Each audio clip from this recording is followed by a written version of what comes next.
Sir, welcome to worth yards. ఇది మనం చూస్తున్న రోడ్డు బీటీ రోడ్ అండి.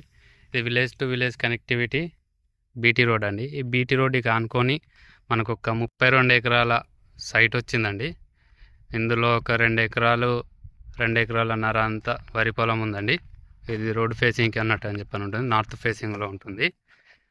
ఒక 15 ఎకరాల ఫామ్ ఆయిల్ తోట ఉంటుందండి. ప్రస్తుతం రైతు దగ్గర ఉంది ఇది.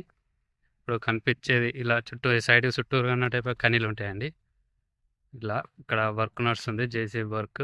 ఇక్కడ నుంచి అక్కడ గుట్ట పైన అన్నట్టుగా అని చెప్పని ఫామ్ హౌస్ లాగా అన్నట్టు చెప్పని కడుతున్నాడండి ఫార్మరు.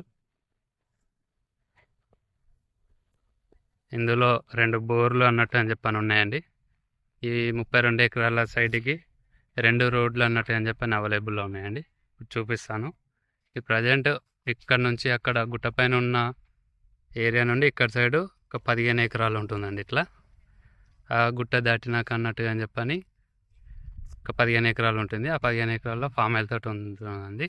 ఇప్పుడు అక్కడికి అన్నట్టు చెప్పని తీసుకెళ్ళి చూపిస్తానండి. ఇదేనండి 15 ఎకరాలు అనేది ఫామ్ ఆయిల్ తోట. చుట్టూరు అన్నట్టు చెప్పని ఫెన్సింగ్ ఉంటుందండి. ఈ దారి, ఇది ఒక దారి అండి. సైటు మొత్తం 32 ఎకరాలకి 2 యాక్సెస్ ఉన్నాయని చెప్పాను కానీ, ఒకటి తూర్పు ఫేసింగ్లో అన్నట్టు చెప్పని ఉంటుంది, ఒకటి నార్త్ ఫేసింగ్లో అన్నట్టు అని చెప్పని ఉంటుంది. ఇది మన సిద్దిపేటకి 28 కిలోమీటర్ డిస్టెన్స్లో ఉంటుంది. ముస్తాబాద్కి 5 కిలోమీటర్ డిస్టెన్స్లో ఉంటుంది. సిద్దిపేట టు కామారెడ్డి హైవేకి ఒక 6 కిలోమీటర్ డిస్టెన్స్లో ఉంటుంది సైటు. రెడ్ సాయిల్ అండి. ప్రస్తుతం రైతు దగ్గర ఉంది.